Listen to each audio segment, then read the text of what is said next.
Dada, c'est quoi le meilleur métier du monde? Geste précaritaire. Président. Le mien. Médecin. Pilote, cardiologue, radiologue. Radiologue, c'est plutôt radiologue, Prof de maths. Non, OnlyFans. Je pense que je préférais être retraité très jeune. La bière. C'est bon? Ok.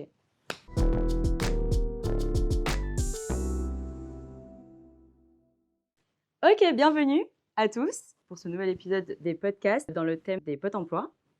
Donc aujourd'hui, on a des nouveaux invités. Donc, dans un premier temps, je vais d'abord laisser un invité nous, nous montrer c'est quoi le thème du jour. Merci.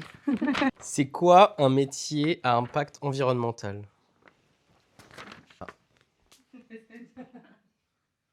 Là, j'ai invité des amis qui ont tous un métier en rapport avec normalement l'environnement, la transition écologique, etc. Pour moi, c'était super flou. Je ne saurais pas comment décrire un métier en rapport avec l'environnement. Est-ce que c'est quelqu'un qui travaille pour des ONG sur l'environnement? Est-ce que c'est quelqu'un qui va travailler sur la gestion des eaux? En fait, j'ai l'impression que c'est tellement large et ça va un peu tout et rien dire au final. Et sur le site de France Travail, ils ont une rubrique métiers de la transition écologique. Et dessus, ils ont mis 3 métiers différents. Donc, il y a les métiers verts, métiers verdissants et métiers stratégiques pour la transition écologique. Donc, un métier vert, c'est un métier dont la finalité et l'essentiel des compétences mises en œuvre associées contribuent à mesurer, prévenir, maîtriser, corriger les impacts négatifs et les dommages sur l'environnement. En exemple de ce métier, on a par exemple les métiers traditionnels de l'assainissement et du traitement des déchets, du traitement de la pollution, de la production et distribution d'énergie et d'eau et de la protection de la nature. Ouais, c'est les métiers où ton but a directement pour impact le fait de faire changer quelque chose, quoi. T'es pas dans une entreprise qui est censée polluer déjà et tu vas essayer de faire un peu mieux, quoi. Verdissant. Métier dont la finalité n'est pas environnementale, mais dont les compétences évoluent en lien avec la nécessité d'intégrer de nouvelles activités et ou technologies de nature à réduire l'impact environnemental de l'activité. RSE. Oui, c'est ça, c'est de la RSE, ça. C'est juste, t'es dans une boîte qui doit composer avec les nouvelles contraintes, et du coup, tu t'adaptes. Comme exemple, il y a métiers beaucoup plus variés que les métiers verts liés à l'agriculture et la sylviculture. Alors, j'en ai aucune idée de ce que c'est la sylviculture. Les arbres. Ah, ok. L'entretien des espaces verts, l'industrie, le tourisme, l'animation, la recherche, les achats. Ok. Les achats. Bah, tous les autres métiers qui sont verdissants, Qui sont qui essayent qui sont verdissants. de devenir plus verts. Métiers stratégiques pour la transition écologique. C'est métiers classiques, impactés comme tous les autres par la transition écologique, mais surtout indispensables à la mise en œuvre de la planification écologique, c'est-à-dire de la transformation de notre économie pour atteindre nos objectifs en termes de décarbonation des modes de production et de protection de la biodiversité. Ces métiers sont présents dans de nombreux secteurs d'activité. Comme exemple, ils donnent métier de chaudronnier, soudeur, réparateur, reconditionneur, technicien chauffagiste, maçon. Ah, c'est vraiment pas ce que j'aurais dit Mais moi dans non planification stratégique. Hein. C'est vrai qu'au début, j'avais l'impression que c'était plutôt micro, macro, que tu allais du plus proche du mec J'ai qui met l'impression les mains dans le que tu cambouis. dézoomais, ouais. Et après, c'est vrai que c'est des fonctions qui ont besoin de s'adapter aux C'est nouvelles peut-être ça, contraintes. quand ils disent stratégique. C'est comme ça, c'est impacté comme tous les autres. En fait, le début de la définition laissait penser à des gens qui pensent globalement la transition écologique et comment. Et c'est vrai que là, quand tu m'as sorti chaudronnier, je m'y attendais pas là. Je Pas elle non plus, j'ai l'impression. Ouais. Moi, j'avais lu ça et j'étais aussi étonnée. Peut-être qu'ils sont plantés, hein, c'est Peut-être possible. que c'est un stagiaire qui a fait ça. Pardon les stagiaires. Mais... D'habitude, j'aime bien prendre des définitions de l'ONICEP, mais là, c'était un peu plus vague. Donc, Plus vague que ça. Ouais. Ok. Je pense que la transition écologique, c'est plus facile à définir qu'un métier à impact environnemental. La transition écologique, c'est on a plein de contraintes, on sait qu'on fonce à peu près droit dans le mur sur plein de choses, que notre société elle a besoin de se transformer. Et du coup, il faut qu'on transitionne du point A, qui est pas bon, au point B, qui potentiellement... Nous aide à aller à un point C qui nous fait vivre durablement. Ouais. Je vois pas ça linéaire en mode d'un point A à un point B, c'est qu'on essaye de débloquer un peu toutes les clés pour aller mieux, mais ce sera pas du jour au lendemain et ce sera pas linéaire, je pense. Mais ouais, de tester un peu comment on peut durablement ancrer de nouvelles habitudes pour faire en sorte de ne pas courir à notre perte, ou du moins pas aussi vite que ce qui est C'est prévu prévu, ouais. actuellement. Et après, est-ce que ton impact, il est direct? Est-ce que toi, tu es vraiment en train de, je sais pas, de nettoyer les rivières de la pollution? Ou est-ce que tu bosses dans une entreprise qui va devoir, je sais pas, faire de la performance extra-financière pour montrer que tu fais des trucs. Je pense qu'on ne peut pas dissocier la partie sociale aussi. Et du coup, il y a, dans l'ESG, il y a, pour les entreprises, en tout cas dans la RSE, il y a le E, évidemment, c'est l'environnement. Ouais. Mais la transition écologique, elle doit être composée de la partie environnementale, mais de la partie sociale aussi, sinon ça ne marche pas. Et c'est là que la définition du développement durable qu'on a apprise au lycée, elle se retrouve à ce moment-là dans ce que tu dis en fait. C'est-à-dire que c'est une transition qui va être économique dans un premier temps, parce qu'il ne faut pas laisser une partie de la population à côté là-dedans, parce qu'il y a des gens qui vont trouver un intérêt, d'autres non. Social, parce qu'il faut que ça se fasse justement avec tous les pans de la société, et durable, parce que comme tu dis, il y a un point B, mais le point B, il est transitoire. C'est-à-dire, ce qu'il faut vraiment viser, c'est le point C, sur quelque chose qui est durable, qui est stable pour toute une société, quoi. Et pas juste une partie de la société qui fait les efforts et l'autre qui ne le fait pas. Après, tu peux aussi voir ça à l'échelle mondiale en disant il y a carrément des pays entiers qui font aucun effort et d'autres qui le font. Tu vois. On le voit déjà, l'environnement, c'est potentiellement plus des questionnements de pays riches, en tout cas qui peuvent se permettre de réfléchir à ça. Et quand on envoie nos vieilles voitures en Afrique, on ne permet pas aux pays de faire les mêmes efforts que nous, donc on déplace le problème. Et ça, c'est toute la partie sociale, on doit amener tout le monde avec nous. Et il faut permettre aux gens de venir avec nous aussi. C'est pas forcément en opposition à la transition écologique, dans la mesure où le pilier social, économique, en soi, tu les fais quand tu fais ça. Tu peux penser aussi qu'amener des moyens de transport dans un pays en développement, oui, parce ça que va permettre la aux gens RATP, par exemple, tous leurs de bus s'isoler. diesel qui n'ont plus le droit de tourner chez nous, on les envoie Oui, c'est de en l'emploi Afrique. quelque part. On réutilise un truc au lieu de le balancer, parce qu'en fait, le bus, on pourrait le balancer et on perdrait en fait le travail, les émissions CO2 qui ont permis de construire ce bus-là. Après, sur la partie train, j'avoue, je suis d'accord avec toi, sur la partie automobile. C'est mieux que rien, parce que peut-être aussi ce truc-là, on va le jeter. Si on peut pas l'utiliser, ça, nous, le on va le problème aussi. balancer. Peut-être qu'il y a aussi à explorer plus la fin de vie de certains outils qu'on a. On pourrait se dire que finalement, la dernière utilisation du véhicule, c'est pas continuer à polluer, mais Ailleurs. permettre, ailleurs, et tu vois, tu pourrais avoir de la revalorisation de matière différemment. Mais jusqu'à preuve du contraire, j'ai du mal à croire qu'on recycle les bus de la RATP en France. Tu vois. Ah non, ça je suis d'accord. Après, je pense qu'il y a plein de trucs à faire. Hein. Après, il faut l'argent aussi, non? Ah bah oui, forcément. Non, mais de toute façon, Économique, tout ça, troisième pilier. sans sous, ça marche pas. Moi, je l'ai trouvé pas mauvaise, cette définition. La première définition, il y a plein de taf, notamment dans mon ministère, qui font ça. Tout ce qui est contrôle de l'environnement, des installations classées, etc. C'est des gens qui vont sur le terrain et qui font en sorte de soit faire respecter la loi, soit modifier la loi pour que certaines entreprises évitent de polluer les sols, polluer les lacs, etc. Donc ça, c'est une bonne définition. Le deuxième, verdissant, honnêtement, je ne l'ai pas trop comprise. Je ne retrouve pas trop ce qu'il y a dedans. Et la troisième, là, ça me concerne plus, c'est vraiment comment on orchestre, on met en musique à un niveau global une stratégie à long terme partagée pour tout le monde, à l'échelle d'une région, d'une commune ou même d'un pays. Ouais, c'est peut-être juste la partie verdissant, c'est un peu facile de cantonner la partie environnementale que justement au truc vert, la nature. Presque cliché un peu. Oui, c'est un peu cliché, mais Ouais. un métier à impact environnemental.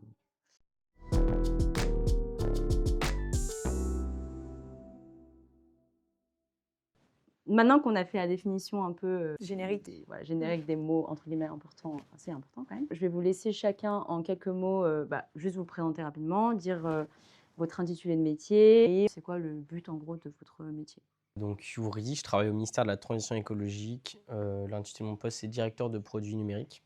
Sur le papier, tu te dirais, tiens, quel rapport avec la transition écologique? produits numériques. Ouais, de produits. Ok. Bon, tu veux dire projet numérique, mais produits, c'est parce que tu as une nouvelle manière de gérer les projets, dans lesquels on ne parle pas de projet, on parle de produits. J'accompagne des projets numériques. Là, je dis projet, tu fais attention.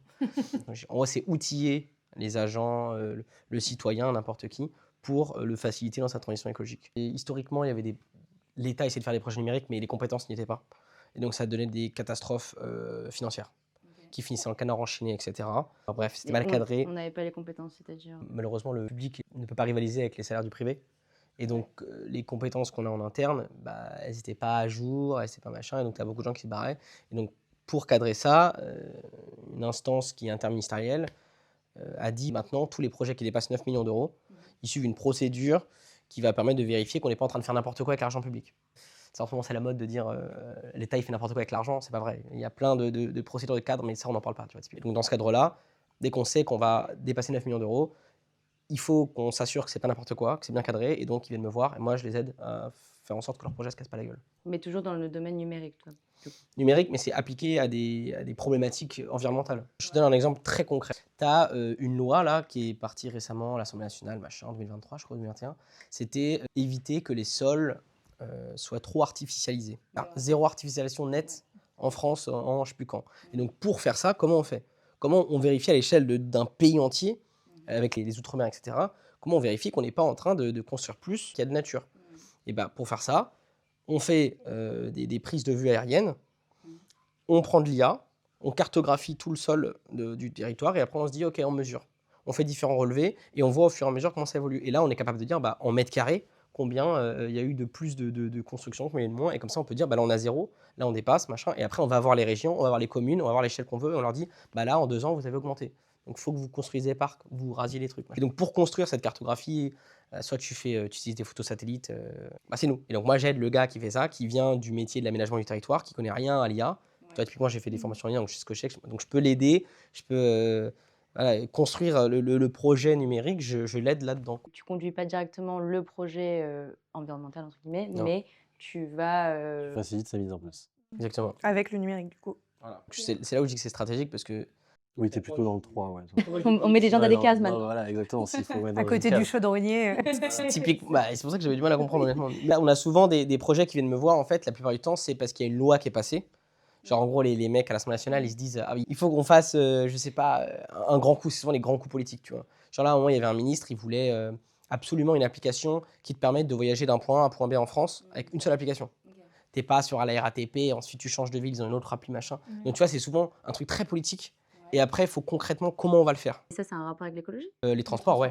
Ah oui, parce que le fait de faciliter, du coup, les gens prendront peut-être plus les... Ok, d'accord. En te disant, le fait qu'il y ait plusieurs applications, que tu changes de région, c'est même pas la même application, etc., ça freine l'utilisation des engins. Et donc, avec ça, ce serait une solution qui m'en mettrait cher. T'as souvent des projets qui se cassent la gueule? Depuis que je suis là, non. Ok. Non, mais je veux dire, tu vois, vu que tu Bien, dis que c'est des trucs très politiques, peut-être que Bah alors, des là, fois, des fois- t'as les présidentielles qui arrivent, t'as plein de projets qui voient le jour et finalement ça se casse la gueule parce qu'il y a un changement de gouvernement, parce que... moi, j'ai commencé à bosser en 2021 sur ce poste-là. Donc, au début, ça fleurissait. Il y avait France Relance, il y avait plein de projets. Ouais, France Relance. Après le Covid, c'était une espèce de fonds qui sont débloqués en disant voilà, tous les projets qui démarrent, faut relancer l'économie française. Et ça envoyait pas des chèques, mais c'était en mode allez, on finance la relance. Et donc il dit bah on va débloquer un fonds et t'as un guichet et les gens ils viennent demander bah moi pour mon projet j'ai besoin de ça. Ok bah tiens. Et dans ce cadre-là, tu as plein de projets qui ont dit bah nous on fait de l'IA pour l'environnement et c'est pour le public, le privé, c'est pour tout le monde quoi. Nawel? Enfin, moi, c'est Nawel, du coup. L'intitulé exact de mon poste, mais ça va pas être clair jusqu'à ce que j'explique mon entreprise, c'est Senior Project Lead, du coup. C'est mieux que chef de projet, c'est Project Lead. C'est en anglais. Et C'est en international. anglais. Exactement. Comme vous l'aurez sûrement deviné, je suis dans une start-up, scale-up aujourd'hui, qui s'appelle Caros. Scale-up. On n'est plus au stade de start-up, on est en train de... De scale-up? Passage à l'échelle. J'ai jamais entendu ça. On fait du covoiturage du quotidien. Donc, on fait vraiment pas de la longue distance. Souvent, on nous compare à Blablacar. Blablacar a aussi son option courte distance, covoiturage, du coup, qui est Blablacar Daily. Et covoiturage, exactement. C'est du covoiturage courte distance qui est encadré. C'était quand j'ai commencé 80 km. Je crois qu'on a étendu la limite légale à 100 km aujourd'hui. Donc, c'est vraiment sur des déplacements domicile-travail en fait, que moi, je vais travailler. On développe donc auprès des entreprises et des collectivités, des projets de covoiturage. Ce qu'on fait, c'est qu'on vient dire aux employeurs ou aux collectivités, concrètement, vous avez des problématiques aujourd'hui, soit de décarbonation, soit sociales, parce qu'il y a un enjeu de vos salariés, ils sont minimum tous à 30 km de venir travailler, vous êtes au milieu de nulle part, il n'y a pas de transport en commun, vous devez leur apporter une solution qui n'est pas forcément coûteuse, des problématiques de pouvoir d'achat, évidemment, parce que partager son trajet, c'est aussi partager ses frais, etc. Et au niveau des collectivités, on adresse différemment, c'est plus devenir un service public de transport, et on vient compléter et intégrer les services publics des collectivités, ou alors vraiment créer un maillage territorial dans les collectivités les plus rurales et les moins bien desservies, en fait, parce qu'il y a aujourd'hui plein d'endroits en France où il n'y a pas de ligne de bus, il n'y a pas de... Alors métro aussi, au début quand j'ai commencé en tant que Parisienne, quand j'allais dans les collectivités, moi je déploie beaucoup en Alsace et autour, et encore c'est des régions qui sont quand même plutôt bien desservies, mais que tu parles de métro, de tramway et trionnés, quoi. Donc voilà, moi mon job aujourd'hui, c'est aujourd'hui d'accompagner les entreprises qui sont implantées partout en France et en Outre-mer. Et j'ai une autre partie maintenant de mon métier d'accompagnement de clients de plus petite taille, sur des comptes un peu plus petits, qui n'ont pas besoin, les mêmes besoins d'accompagnement en tout cas, et qu'on arrive à gérer notre portefeuille client qui est de plus en plus gros. Ce que vous offrez vraiment, c'est votre expertise, maillage territorial, etc. Mais vous n'allez pas mettre à disposition des véhicules, par exemple. Non. Vous pourriez utiliser les offres de covoiturage local pour votre accompagnement? Nous, ce qu'on fait aujourd'hui, surtout quand on accompagne les collectivités, on peut proposer du covoiturage en intermodalité. Tu peux, si tu habites super loin, aller jusqu'à ta gare Transilien en Île-de-France et prendre en covoiturant et après prendre ton RER. Et ça, tu peux avoir les subventions que l'État débloque du coup. Il y a une appli? C'est ça en fait, c'est ce que peut-être j'ai pas bien spécifié, c'est qu'on a Ouais. une boîte tech et donc nous on a et une application mobile et des plateformes SaaS auxquelles on donne accès à nos clients pour pouvoir justement avoir une vision globale de leur projet à date, le nombre d'inscrits, les émissions évitées, le pouvoir d'achat économisé, etc. Vous vendez un abonnement? Enfin, Exactement. j'imagine. Sur cette plateforme, donc il y a toutes ces datas un peu chiffrées.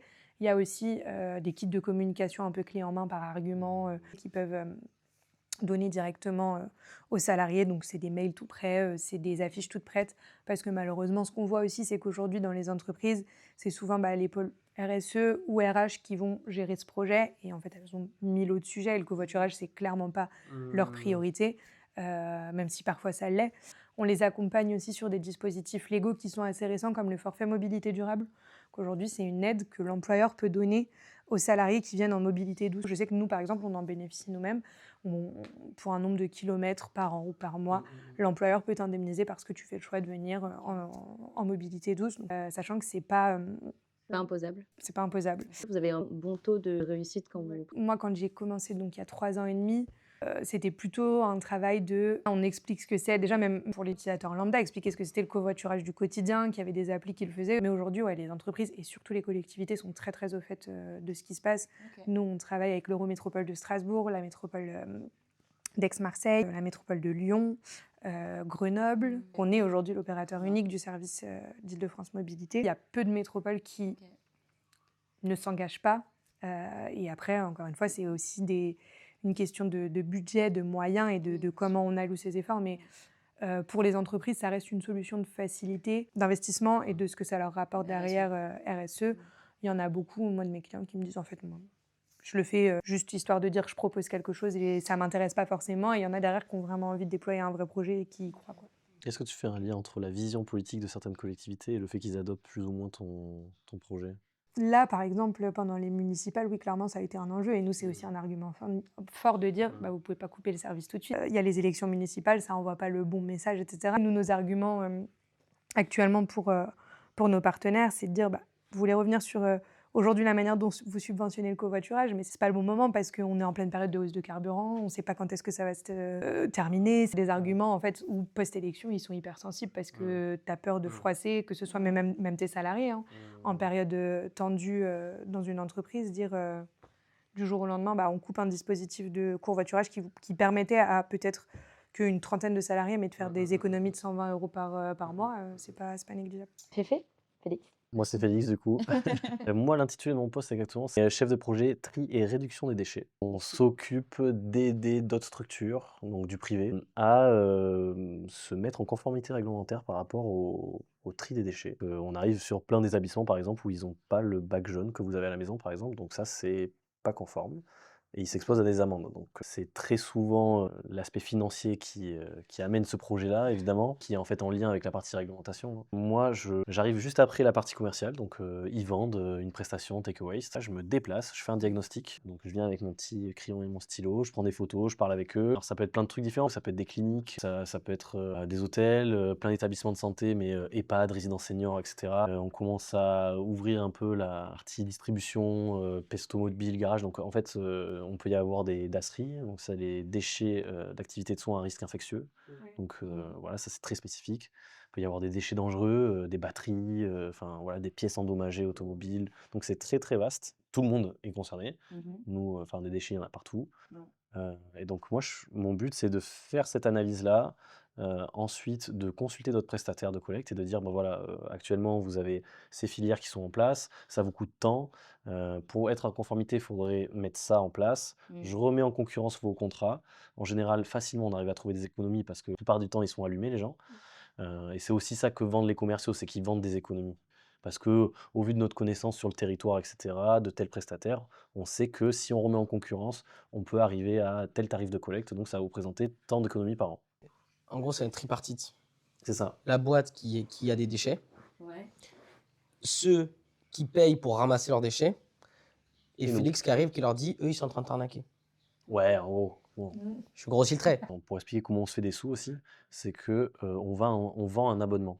Donc on y a une plateforme aussi SaaS sur lequel ils peuvent faire des collectes à demande, sur lequel ils ont une partie formation, ils ont un tableau de bord avec les tonnages, ils ont aussi une partie registre de suivi des déchets, parce que depuis 2012, tout producteur de déchets est obligé en cas de contrôle de montrer ce registre de suivi des déchets, Oui. qui est en Clé fait en main, un quoi. voilà, c'est un truc clé en main. Ce registre, c'est un truc énorme que personne n'a parce que ça prend vachement de temps à faire. Et en gros, c'est quel déchet a été enlevé telle heure, par qui, comment il a été traité, etc. Donc ça, personne Oui, ne le fait en personne ne le général. fait. Ouais, c'est Donc nous, on s'occupe de récupérer les données des prestataires et on met tout ça sur la plateforme. Donc nous, on vend de la gestion en fait. Tu les as pas avec l'aspect pécunier, mais c'est pour derrière Alors mettre oui, en fait, genre c'est 80 € à peu près la gestion par mois, l'accès à l'abonnement. Et des fois, on arrive et on vend 15 000 € d'économie par an, tu vois. En plus de mettre en conformité. Donc ils se mettent Et à ils l'abri sont sur les complètement contrôles. gagnants, quoi. Ils sont gagnants et même les coûts. En fait, il y a- 15 000 € en moyenne. Ah ouais, mais après, ça dépend le volume de déchets. Je te dis 15 Bien 000 sûr, € bien sûr. s'ils ont C'est des prestations proportionnel, annuelles à ouais. 200 000, mais des Mm. fois, on fait moins 50%. Parce que déjà, ils trient pas, donc forcément, ce qui coûte le plus cher à traiter dans les déchets, on va dire, communs, c'est le tout venant. Parce qu'en fait, on va les brûler. Donc, il n'y a pas de revalorisation. Donc, ça coûte beaucoup plus cher que le bac jaune Quand ou tu les dis cartons. beaucoup plus cher, ça c'est pas pour l'entreprise. L'entreprise, on s'en fout en soi. Elle. Mais si, mais parce que c'est intégré dans le coût dans le coût de collecte. En fait, si tu veux, dans le coût de collecte, le prestataire, il va te dire, je te mets à disposition des bacs. Les bacs, tu vas les payer tant € par mois. Je viens te les collecter. Donc, le passage, ça va être tant. Mais par contre, le coût du traitement du bac, c'est tant. Et eux, ils te facturent tant parce que ça va leur coûter tant aussi. Et tu accompagnes combien à peu près de projets en même temps? Notre moyenne, normalement, on est censé accompagner 20 établissements en même temps. Donc sur 16 semaines, il y a un roulement comme ça. C'est quoi après là? C'est les trucs un peu chiants du taf là, c'est où? C'est que nous, on est un peu entre les deux. On est entre les clients, entre les prestataires de collecte. Et donc il peut y avoir aussi des clients sur les développements, sur le déploiement groupe par exemple. BNB, chaîne d'hôtels, première gamme à peu près, ils ont des centaines d'établissements. Bah, peut-être que le siège, ils y croient.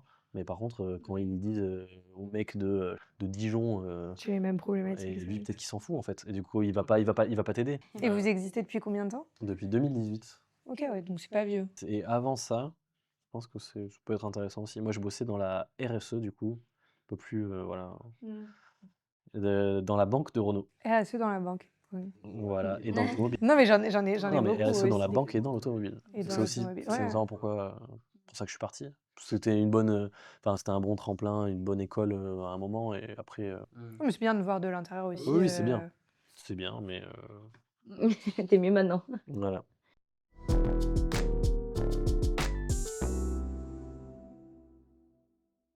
Rapidement, est-ce que vous pouvez un peu nous dire c'est quoi votre parcours, comment vous avez atterri dans ce secteur, dans votre métier?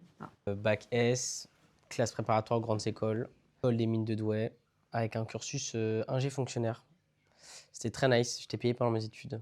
C'était très agréable. Oui, Quand mais t'es quand étudiant. tu commences plus bas, non? C'est-à-dire T'es moins bien payé que des gens qui sont dans Ah non, c'est secteur privé, l'inverse. Je suis mieux payé que Ah dans le bon? privé et Ok. au fil des années, il me rattrape.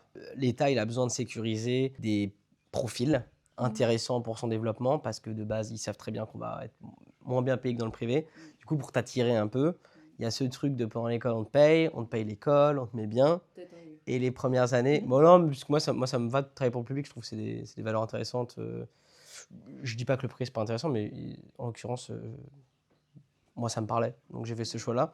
Et les premières années, genre jusqu'à 5-6 ans, je gagne plus que mes potes dans le privé. Là, je gagne encore un peu plus, mais je sens que tu vois, les courbes se croisent. Tu vois. Moi c'est un peu linéaire, quoi. Eux, ça fait plus exponentiel. T'es fonctionnaire aujourd'hui? Ouais, du coup, je suis fonctionnaire. Ouais, mais donc t'as plein d'autres avantages en plus du financier, quoi. Plein d'autres avantages. Plein. Bah, t'as la sécurité de l'emploi, t'as 9 j'ai- semaines de congé par an. Ouais, c'est ça, ouais. Ouais. J'ai 9 semaines, ouais. Donc voilà, et du coup là, ça fait 4 ans et demi que je suis au ministère. Et du coup, tu leur dois un nombre d'années? Ah oui, pardon, je leur dois 7 ans. Et pour l'instant, ça te va. Ça me va. Tu penses que tu resteras après même tes 7 ans ou... Peut-être j'aurais fait un tour dans le privé pour voir ce que ça donne quand même. Ok. Je pense que c'est intéressant d'avoir les deux points de vue. Coucou Eva.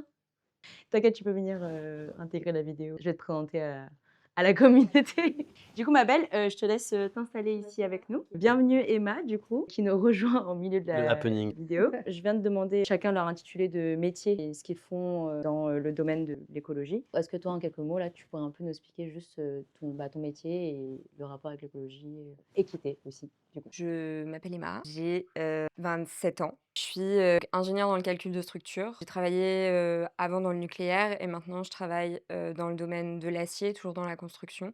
Mais j'ai un aspect environnemental de promotion et de mise en avant des aciers bas carbone, donc la fabrication des aciers à partir de recyclage. C'est l'aspect environnemental un peu de mon métier, mais ça reste prédimensionnement de structure dans la construction avec des produits en acier. Comment tu as atterri dans ce secteur Donc j'ai une formation en calcul de structure, donc très technique de base. Mais moi, j'ai pas une formation de génie civil, j'ai une formation de structure classique. Donc je me prédestinais plutôt à des structures qui sont pas béton de base. Et c'est pour ça qu'après le nucléaire, je me suis redirigée vers l'acier. J'avais déjà fait des stages dans les grues montées sur véhicules, les éoliennes. Donc ça, c'était plus des structures en acier avec des matériaux que je connaissais. Je travaille dans une industrie qui est très polluante, mais j'estime œuvrer pour la décarbonation à travers ce que je fais, même si c'est vrai que c'est un peu contre-intuitif de travailler pour un fabricant d'acier quand tu veux travailler dans l'environnemental et l'écologie, entre guillemets. J'ai toujours un peu de technique, mais j'ai aussi d'autres aspects plus... je vais voir des bureaux d'études, des archis, on leur explique un peu ce que c'est que l'acier bas carbone, comment ils peuvent décarboner leurs bâtiments et la construction en général. L'acier, c'est très consommateur en eau, ça. La voie de fabrication principale d'acier, c'est les hauts fourneaux. Donc c'est ce que tu vois à Dunkerque et à Fos-sur-Mer. Ça, en fait, c'est une réaction chimique avec du minerai de fer, donc tu as de la réduction du minerai de fer. Et c'est une réaction chimique qui fabrique du CO2. Et c'est cette voie-là qu'on essaie de décarboner, mais maintenant, on est capable de fabriquer de l'acier à partir d'acier recyclé. Donc l'acier, c'est recyclable à l'infini. Donc tu peux récupérer toute la ferraille que tu veux, la faire refondre et ajuster la chimie, et refabriquer de l'acier. Ce qui fait qu'il n'y a plus de réaction chimique. Il n'y a plus que de l'acier déjà existant. C'est vrai que dans le bâtiment, l'argument de l'acier, c'est un matériau qui se recycle à l'infini, c'est vraiment Sans perte de matière, ouais, exactement. Parce qu'il y a d'autres matériaux qui le font déjà, mais on a des pertes de matière ou il y a toujours d'autres inconvénients. Et l'acier, c'est vrai qu'il garde toutes ses propriétés, c'est exactement la même chose qu'un acier classique, on voit pas la différence. Donc c'est vrai que c'est un atout pour décarboner et il y a une énorme différence en termes d'empreinte carbone quand on regarde dans le détail. Du coup, pour continuer sur le parcours, Et j'ai fait aussi bac S, prépa, c'est un peu chaotique. J'ai pas allé en école après la prépa, c'est ce que je veux dire. d'accord, ok. Mais je vous passe les détails parce que après j'ai eu pas mal de flou. J'ai eu la chance de vivre à l'étranger pendant 5 ans, 2 ans en Espagne, 3 ans au Maroc, où là j'ai décidé de faire plein de trucs différents parce que je savais pas quoi faire. Et à un moment j'ai repris, malgré moi, malgré mes opinions politiques, en école de commerce parce que le temps filait et il fallait que je reprenne des études qui me permettent d'être sûr d'avoir un débouché derrière. Mais après, tu as bossé dans l'environnement pour laver un peu tes péchés, évidemment. Ouais, c'est ça, c'est ça. Je fais l'alternance chez Renault et après j'ai changé de taf. Et... Tu es rentré chez Renault dans la partie un peu environnementale. Tu savais en gros que tu Oui, c'est que j'ai eu le temps de réfléchir au truc et de me dire, bon, je vais essayer de trouver quelque chose qui a du sens pour moi et qui est à la rencontre de ce que je voulais faire, quoi. Parce que au final, la RSE, c'était pas mal entre la partie école de commerce et mais mine de rien, moi, dans la partie RSE, je m'occupais principalement de la comptabilité carbone. Donc ça revenait à pas mal de chiffres et donc ça m'intéresse pas mal. Donc c'était un petit point, c'était au Ouais, milieu, quoi. quelque chose. Bah, ça me rassure un peu parce que moi aussi j'ai fait une école de co, pas de prépa, rien. Moi j'ai fait un bac STMG en market et après un DUT tech de co et donc la suite logique une école de co. Et je savais que j'avais une appétence pour faire un métier qui avait un impact et un sens pour moi. Je pensais plutôt m'orienter vers du social. À un moment donné, on se rend compte qu'il faut aussi payer son loyer à Paris. Pourquoi ça paye pas le social? C'est abusé. C'est peut-être un mythe, hein, après tu en pourras revenir. Et peut-être un jour. Moi, le Covid est arrivé, j'étais en M1, il s'est terminé, j'étais adulte et je devais trouver un travail. J'étais pas du tout prête à ça. Je fais une petite année de chômage, j'ai trouvé une annonce sur Welcome to the Jungle pour ma boîte. Et en fait, je me suis dit, mais go, ça me plaît trop. Et c'est comme ça que je me suis retrouvée à bosser du coup dans une boîte, une société qui est aujourd'hui d'ailleurs une société à impact. Comme social, tout impact environnemental, ça va, en vrai. Oui, ça va. Ça reste dans... Ouais. Tu peux toujours dormir bien le soir, Je t'inquiète. peux toujours Et payer des c'est ok. Même en ayant fait une école de co, du coup.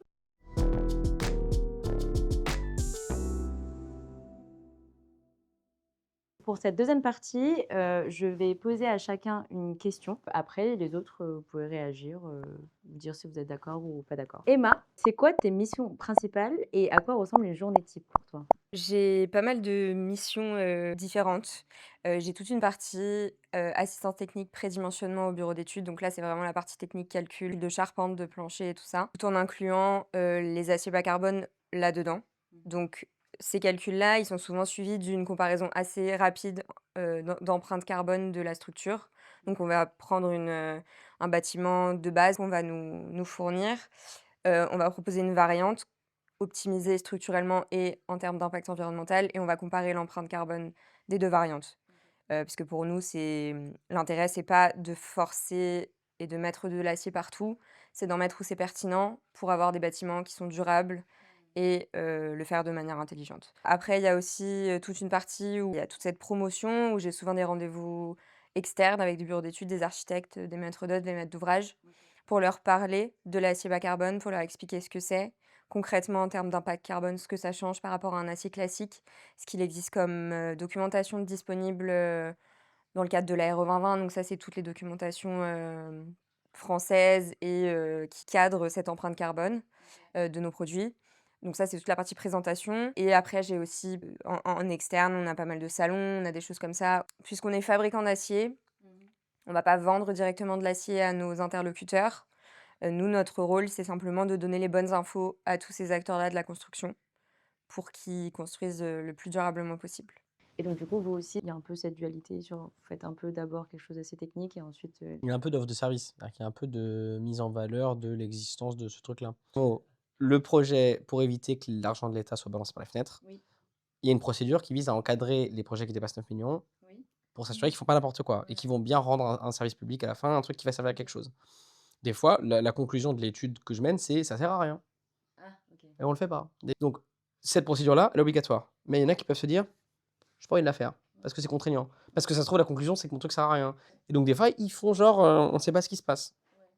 Ils y vont quand même, ils vont pas me voir. Et donc là, si jamais ils font tout ça et que le projet du budget explose, que à la fin, ça sert à rien, etc., machin, bah là, Cour des comptes vient mettre son nez dedans, qui est une espèce d'auditeur général sur comment l'État dépense son argent de manière générale, leur dit comment ça se fait que là, vous n'avez pas suivi la procédure. Quels ont été les résultats de cette procédure? Là, ils disent, ah bon, on l'a pas faite. Pourquoi? Machin. Et là, ça remonte au niveau ministre. Le ministre, il se fait taper sur les doigts. Et en général, les mecs du projet, ils se font taper sur les doigts aussi. Voilà. Et donc, moi, mon rôle, entre guillemets, où je fais un peu de marketing, un peu de prospection, machin, c'est de dire, j'ai une offre, il y a cette offre de service qui existe pour vous accompagner dans cette procédure. Voilà. Mais à part ça, les gens Parce viennent que c'est le faire. censé être obligatoire. C'est censé être obligatoire. Ouais. Mais les gens sont pas forcément au courant. Ou ils font semblant de pas Ou ils l'être. font semblant. Ok, oui. Ouais. Moi, je suis beaucoup en contact avec soit les prestataires de collecte, soit les clients. Donc, c'est beaucoup de mails, enfin, beaucoup de relationnel, beaucoup de coordination, on va dire. Ouais. Et après, il y a une partie analytique, forcément, où on vient analyser ce qui se passe dans l'établissement, voir comment on peut optimiser les dotations de bac pour que ça soit pertinent pour eux, comment on optimise aussi la logistique interne pour que les flux soient captés au bon endroit de la manière la plus simple pour l'établissement. Il y a aussi une partie un peu contractuelle, on demande à signer des contrats, etc., on met en place. Oui. Et il y a aussi une partie un peu pédagogique où on a quand même on apporte des connaissances, on forme un peu au tri les gens. Je suppose que dans tous les métiers un peu liés à l'environnement, il doit y avoir une grosse partie pédagogie, non? Non, mais en vrai, il y a plein de gens qui savent pas où, c'est con, mais une serviette en papier, si elle est souillée, en général, ça se recycle pas, quoi. En fait, c'est tant qu'on te le dit pas, tu le sauras pas, quoi. Et tu connais tous les. Non, je connais pas tout, en vrai. Genre, en vrai, je connais pas tout, mais par exemple, il y a aussi une mauvaise conception de ce qu'est un emballage. Nous, notre bac de tri, c'est pour les emballages, plastique, aluminium, cartonnette, etc. Je sais pas, un jouet en plastique qui est là, tu peux te dire, bah, c'est du plastique, je vais le mettre dans les emballages, mais ça marche pas. Parce que les centres de traitement derrière, ils sont dimensionnés pour des emballages. Ils sont... Pour des déchets du Ouais, quotidien, en pour fait. un type de plastique aussi. Ouais. Je t'avoue que quand je fais mes tri de déchets, j'en ai aucune idée, que je suis un peu en mode. Bon, ça a l'air recyclable, je le mets dans le poubelle. Bah, alors, je peux tu vois, faire de la on pourrait pub peut-être plus, pour un organisme qui n'est pas le mien, mais est un Citeo qui fait des guides de tri. Ils ont une application. Et en fait, en fonction de ta position, ils te donnent les guides de tri parce qu'aussi ça marche beaucoup par collectivité. Il y a des collectivités qui vont pas prendre le papier, par exemple, dans le bac de tri, parce que derrière, en fait, tout ça, c'est conditionné par les centres de traitement derrière. Et ça rejoint la problématique de coordination. Au sein de la même ville, tu changes d'arrondissement, ça va la même couleur. Comment tu veux Ouais, à savoir ce qu'il Paris, faut ouais, c'est mettre dedans, compliqué. tu vois? Mais du coup, cette application-là, qui est quand même vachement utile, tu te connectes, en fonction de ta position, il te dit qu'est-ce qui va enfin, quel flux de déchets est collecté de telle manière, etc. Ça peut aider.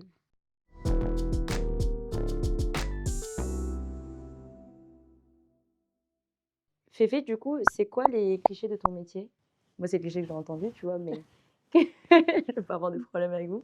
Par exemple, on peut se dire, bah, si tu choisis de bosser, elle parlait du social avant, mais environnement, je me suis Oui, un peu je suis dans le d'accord avec ça. dans le même package, genre, du côté moins bien payé, Mm. mal payé, si on peut dire, Pas un cliché. que c'est utopique, que parfois c'est du bullshit aussi.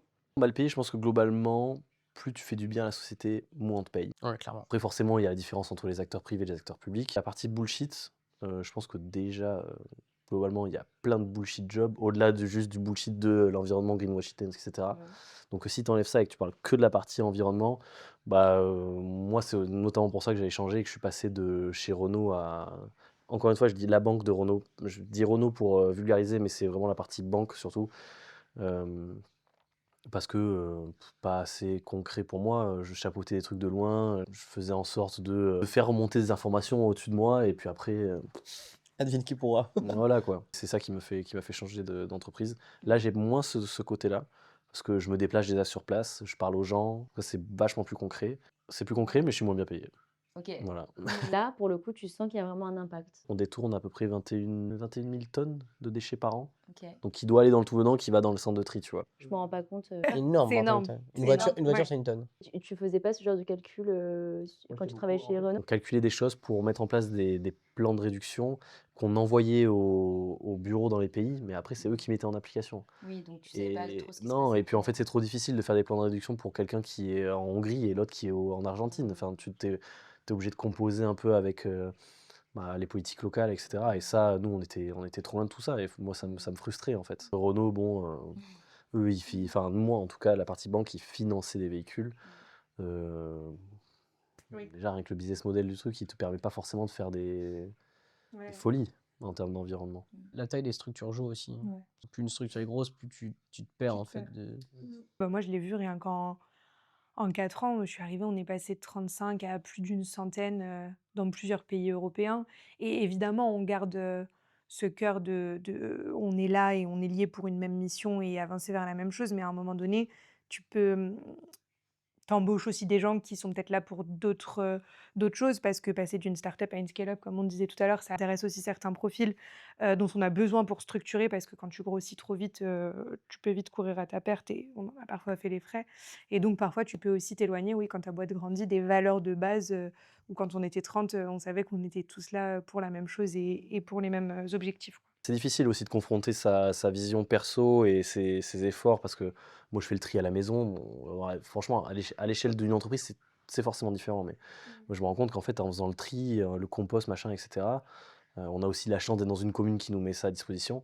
Moi j'ai quasiment plus rien dans mes déchets résiduels. Là, des fois, tu arrives dans des entreprises, mais ils mettent tout, même le papier du bureau, ils le mettent dedans, quoi. Tu te dis, Nous, bon, c'est très franchement, récent qu'on a vraiment des bacs de tri Ouais. très séparés dans les bureaux et on n'a plus de poubelles Individuelles. Ouais. Mm. Donc je pense que ça met beaucoup de temps à se mettre en Ouais, place. et puis je pense que les gens ils se rendent compte que ça leur coûte cher aussi à l'année. Moi je suis d'accord avec la phrase que tu as utilisée au début. Plus tu fais du bien de la société en général. Et... Oui, parce qu'au final, ça applique, enfin, c'est le domaine de la santé aussi. Bon, après, il y a des gens très bien payés dans le domaine de la santé, mais l'éducation. Non, mais il y a l'aspect concret aussi. C'est-à-dire, tu corrèles l'aspect tu fais du bien à la société et l'aspect concret. Tu corrèles les deux, et là, tu arrives, en fait, tu fais une intersection et tu arrives sur un pan de métier qui sont genre les infirmières, les aides à la personne. Tu vois, et ces trucs-là, c'est pas bien payé, quoi. C'est pas rentable. En fait, ça produit pas de richesse à proprement parler, quoi. Ça produit pas de. Modèle de produit rien, société. quoi. Ouais, Qu'est-ce qui guide, quelle est la boussole de ta société, comment tu construis ça. D'accord. Bah, qu'est-ce qu'on décide de valoriser, ouais.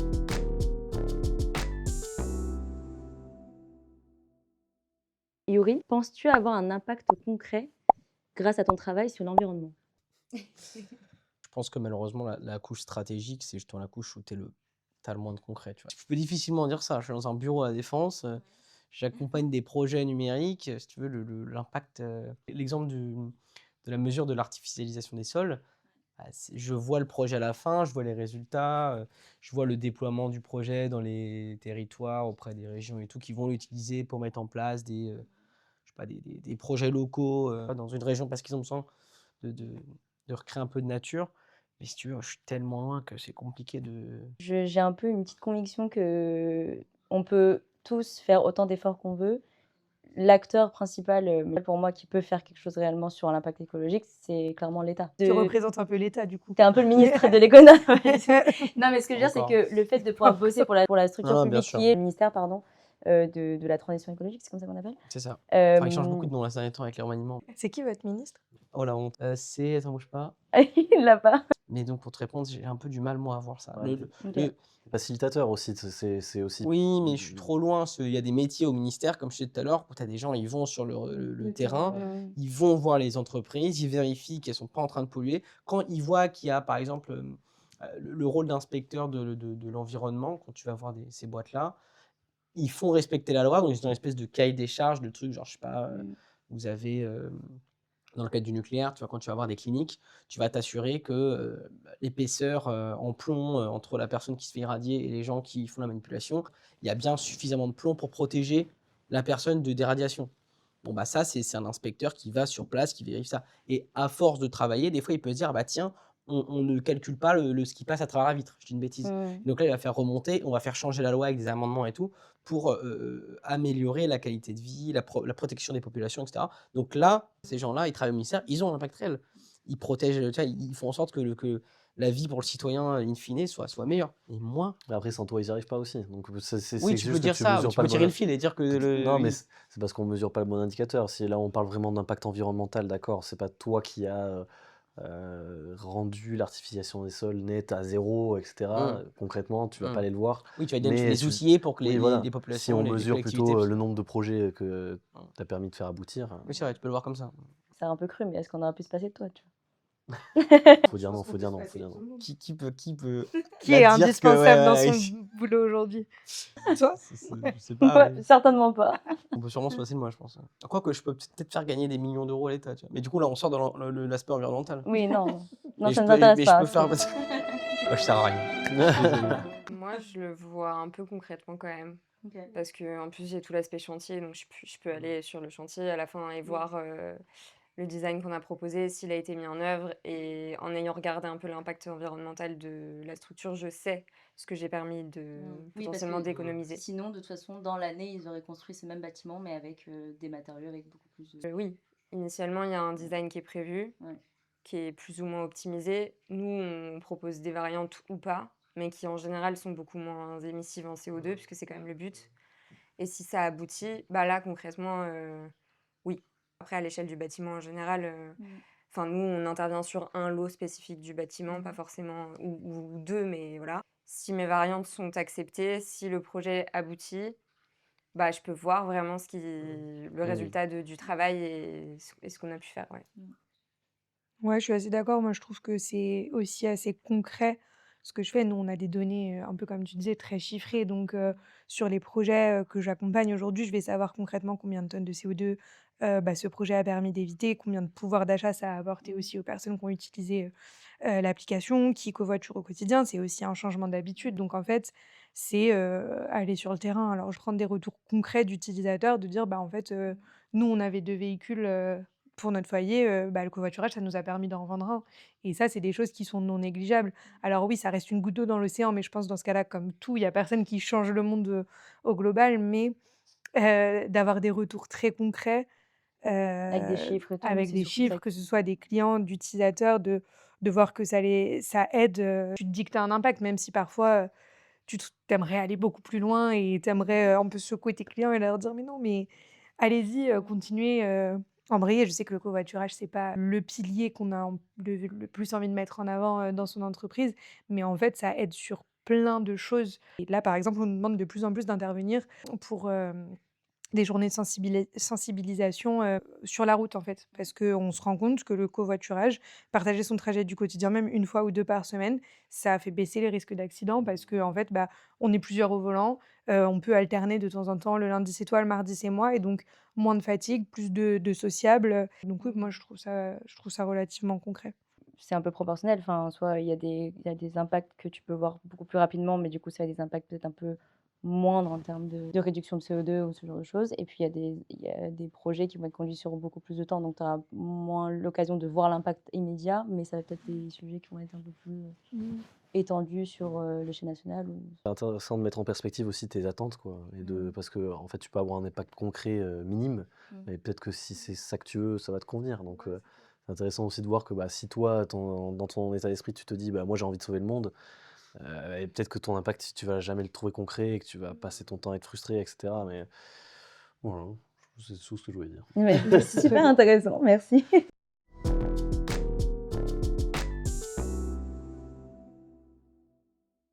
Emma, c'est quoi le côté le plus dur dans ton métier? Est-ce que tu as des frustrations liées à l'impact environnemental? Tu veux dire qu'elle dise pas qu'elle déteste sa collègue Michel? De la compta, enfin c'est bon quoi, on s'en fout. Moi, c'est très particulier à l'endroit où je travaille, mais vu que c'est une multinationale, l'entreprise est tellement grande que mon impact, il est tout petit. Et des fois, j'ai l'impression d'essayer de faire beaucoup de choses, mais en fait, à l'échelle de toute cette entreprise, concrètement, ça peut être un peu frustrant. Mais ça, c'est parce que je suis dans une grosse entreprise et qui est déjà rodée et qui est aussi une vieille entreprise. Et je pense que quand on est dans une entreprise beaucoup plus petite, plus jeune, ça aide un petit peu. Mais les deux ont leurs inconvénients, je pense. Mais c'est sûrement très vertical, quoi. Les process sont longs aussi, c'est plus lent à la décision. Et puis les process sont pas. Si on veut changer les process, ça se fait pas comme ça. Enfin, même si le process n'est pas optimisé et que il gagnerait à être changé, bah en fait ça marche pas comme ça. Oui, tu et peux pas puis, juste le faire remonter et ta boss te dit ok, bah bosse sur un nouveau process, présente-le-moi et on va le mettre en place. Non. Bah chez nous c'est très comme ça en vrai. Ah, je sais pas, mais en fait, moi, j'ai les mêmes problématiques avec dans le ministère. Encore pire à mon avis. Honnêtement, je pense que c'est un cliché, hein, c'est surtout la taille de la structure. Je pense que si tu corrèles C'est ça à la vrai taille de la structure, Bah, je le pense que tu as les mêmes public est problèmes sur encore ArcelorMittal que chez plus- nous. Je suis même pas sûr. C'est vrai que moi, ce qui me frustre, par exemple, c'est plutôt le fait qu'il y ait certains process qui soient pas assez homogénéisés, quoi. Que c'est pas assez carré. Donc, quelque part, là, c'est trop rigide et nous, c'est peut-être trop flexible et ce qui nous fait perdre un peu en efficacité, quoi. Je trouve que c'est pareil sur la documentation. Je sais pas si vous, c'est le cas aussi, mais vous êtes encore plus jeune. On sait pas bien communiquer encore en interne sur comment bien faire les choses. Et là, nous, on s'est restructuré, surtout niveau produit. Et du coup, là, on a un process très clair. Et justement, chez nous, ça a du mal à être mis en place, quoi. Tu sais, maintenant, c'est vraiment le cliché de « t'as un problème, fais un ticket à l'informatique qui te dira qu'il l'a bien reçu dans 2 semaines », alors qu'avant, on était très « tu viens te lever, tu fais un petit passage au bureau ». Et ça marche plus. Et c'est en même temps bien qu'on fasse plus comme ça. Mais quand tu mets trop de process trop carrés, ça peut enlever un peu de spontanéité. Et c'est aussi que là, quand tu commences à grandir, tu as un passage à une autre taille d'entreprise et tu es obligé de modifier tes process. Pour vous, dans vos entreprises, si vous avez des projets, est-ce que vous faites des demandes à l'État justement chez l'État comme si c'était oui, mais vous faites Oui, on l'appelle souvent. Oui. L'État, il vous subventionne des choses? J'ai l'impression que l'État est plus investi dans des projets plus de construction, non, du coup? Ah, pas que la construction, on a... Oui. Oui, après, en vrai, il s'avère que la Gigantesque. construction, c'est quand même un gros sujet dans la pollution, donc forcément. Ouais, mais tu vois, les pêches, c'est hyper important. Il y a le transport, j'ai oublié le transport. l'énergie. Les pêches, c'est un gros truc aussi, tu vois, parce que la France, on est loin d'être ridicule dans la pêche et l'agriculture. Normalement, de base, on est quand même on est des gros pays européens de producteurs de nourriture, que ce soit du coup l'agriculture ou la pêche. Et la pêche, bah, c'est un gros sujet de décarbonation, de faire en sorte qu'on détruise pas nos fonds marins, des choses comme ça. Donc là, tu as plein de projets. J'ai bossé sur une start-up on mettait en place un outil qui permettait de suivre les déplacements des bateaux sur les aires marines protégées pour éviter que les chalutiers, ils arrachent le sol au passage. Parce que comment tu sais que le mec est en train d'arracher le sol? Tu sais pas. Maintenant, on a des capteurs GPS, etc. On les trace. Bon, ça fait un peu flicage, mais on trace et on voit qu'en fonction de la vitesse à laquelle ils vont, on sait que pour faire leur chalut, ils sont obligés de passer à une certaine vitesse. Donc, dès qu'on détecte qu'un bateau dépasse une vitesse proche de celle du chalutage dans une aire marine protégée, il y a un bip bip et quand il arrive au port, on lui dit tiens, vas-y, montre-nous ce que tu as chopé, ce que tu as fait, etc. Donc, c'est la pêche, l'aménagement du territoire, le transport, plein de trucs. Mais Et c'est là où tu retrouves l'aspect ministère trop gros, c'est qu'il y a tellement de trucs, des fois, tu te demandes s'ils font pas 2 fois la même chose, si c'est pas trop politique, si c'est Pas trop politique, je pense que si. clairement politique. Non, parce que des fois, ça vient des régions. Ça vient des gens qui disent, bah là, on a cette problématique-là, et cette problématique-là, elle est traduite, elle est remontée à l'Assemblée nationale, ça fait une loi, et donc la loi, ça découle chez nous. Il faut répondre à cette loi-là, comment on fait? On fait un projet, voilà. Un produit, ouais. Un produit ou un projet? On parle de produit numérique, mais justement, c'est pour ça que je disais que l'agilité, c'est quelque chose de très concret. Nous, c'est pas n'importe quoi. C'est une manière de gérer un projet. Et s'assurer qu'on répond à un besoin, qu'on va chercher l'utilisateur, on s'assure que. D'ailleurs, c'est très start-up, c'est très tech. L'État, c'est une start-up, c'est trop bien. C'est pas du tout une La start-up. Startup Nation. C'est l'antithèse de C'est la une start-up. scale-up, elle. Une vieille scale-up. Ça fait 100 ans à la scale-up. Je sais pas si le thème de la vidéo, c'est les métiers environnementaux ou c'est la start-up au final, genre.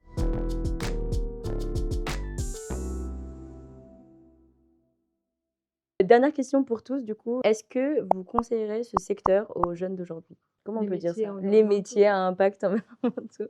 Tout dépend de 2027 ce qui va se passer. Ça devrait être porteur, mais C'est pas. Est-ce qu'on conseille? Il faut que les jeunes se prennent en main ces sujets-là et s'investissent dedans, sinon on est mort. Hein. C'est vaste hein, comme question parce que je pense qu'on a tous un impact à échelle différente, mais concrètement, dans nos tâches, on ne fait pas du tout la même chose. Et je pense qu'il ne faut pas s'arrêter à se dire si je ne travaille pas dans tel département, de telle entreprise, ça veut dire que je n'ai pas d'impact. Je pense qu'il faut le conseiller, mais il ne faut aussi pas être restrictif et se dire bah, à ma petite échelle, est-ce que moi j'estime que j'ai un impact?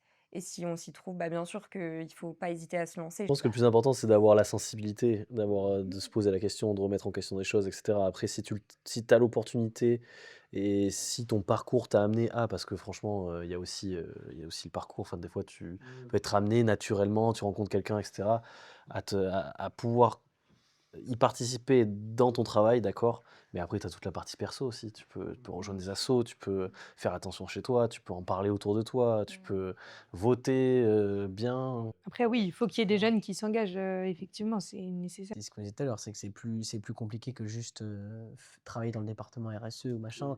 Il faut que la société juste change et se rende compte que c'est pas que tu fasses de la construction, que tu sois dans un ministère, dans un bureau, machin, il faut que ta mentalité globale, ce soit réduire les déchets, réduire ta consommation, machin.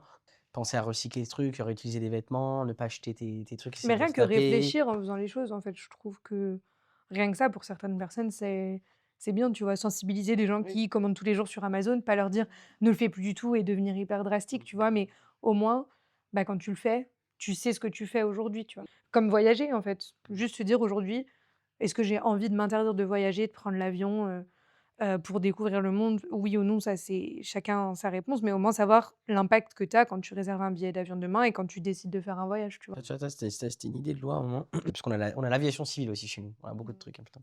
Et c'était obligé, les boîtes qui te vendent donc tout ce qui est Air France, etc., machin, c'était les obliger à mettre, quand tu es en train de payer ton billet, un équivalent carbone de ce que tu es en train d'acheter. Là, ton aller-retour à Bogota, bah, c'est l'équivalent de 5 bagnoles qui tournent en continu pendant 4 jours. Tu vois, je sais pas, un truc, tu vois, juste pour permettre aux gens de se rendre compte.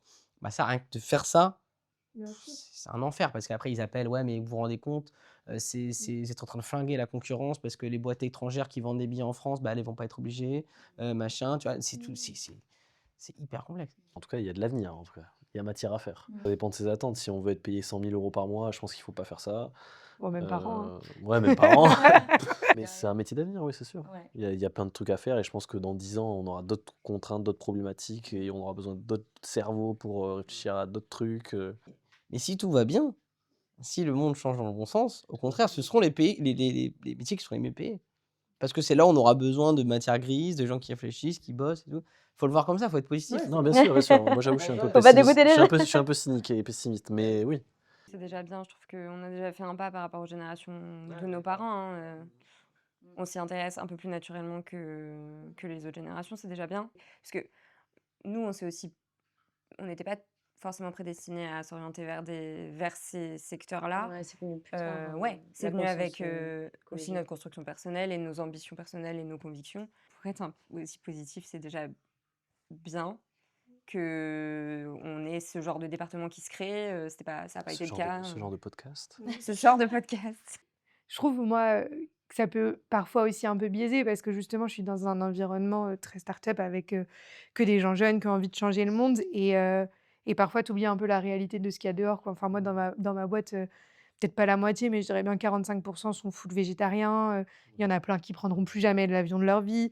Nous, quand on fait des événements de boîte, justement, on fait attention à qu'il n'y ait pas de viande ou pas trop. Les paniers de fruits et légumes qu'on a au bureau, il faut que ce soit bio et de saison. Enfin, on fait vachement gaffe. Et du coup, des fois, quand tu sors un peu de ta bulle, tu te dis ah ouais, en fait, tu te prends un peu une claque en te disant mais tout le monde n'est pas du tout aussi avancé que là. Et c'est pour ça que je te dis que rien que faire réfléchir à des gens sur l'impact qu'ils ont quand ils appuient sur ce petit bouton sur Internet, bah, c'est déjà bien en fait quand tu. Ouais, Quand et tu... tout ça sans avoir un discours Ouais, c'est culpabilisant. Bah, c'est ça, sans être moralisateur, Ouais, tu ouais, vois. ouais. De ne pas frustrer, bloquer les gens, C'est ça, moi je sais que des fois, enfin, braquer. je voyage hein, et des fois, quand tu rentres, en fonction de avec qui tu déjeunes le midi, tu dis pas trop que tu viens de rentrer de Guadeloupe sur un coup de tête, tu vois. Il y a des gens, et il y a des gens qui, eux, ne prendront plus jamais l'avion et au contraire te disent, mais moi j'ai kiffé, aujourd'hui j'ai 35 ans, voilà, j'estime que mon empreinte carbone, je l'ai bien rentabilisée et maintenant je m'arrête là, mais qui portent pas de jugement, il y en a qui en portent un peu plus et c'est Il faut c'est faire dommage, tu attention vois. à la pureté militante C'est aussi, ça. Et parce puis de que toute façon, personne n'est parfait. ouais, personne n'est parfait, et en fait, ça décourage des gens, quoi. Au bout d'un moment, tu as envie de te dire, ok, bah, vous savez quoi, en fait, fuck, hein. Je fais plus aucun effort. Et c'est facile, en fait, de faire ça. C'est dur de faire des efforts. Non, et puis C'est dur d'être conscient plus prendre aussi. l'avion, voyager autrement, consommer autrement, ça demande aussi d'avoir un certain pouvoir d'achat et il n'y a C'est pas ce que tout le j'allais monde dire, qui c'est ce que peut j'allais dire. se le permettre. Donc, être dans le jugement, c'est facile quand toi, tu as les moyens de se dire, bah, au lieu d'aller à Barcelone en avion, et j'en ai fait les frais, tu vas en train, tu payes 400 balles ton aller-retour. Mais il n'y a pas tout le monde qui peut se le permettre. Que fait l'État pour baisser les prix des billets de train? Donc ça, c'est Les un sujet- guet-apens, ouais. c'est un sujet très intéressant, ça. Merci beaucoup à tous mes invités. Merci à notre hôte. Merci pour l'invitation. Merci Salma aussi. Merci À Salma. la qui régie. a- Merci la régie. Salma à la régie. Voilà. Bravo. Ok, bon. Bravo.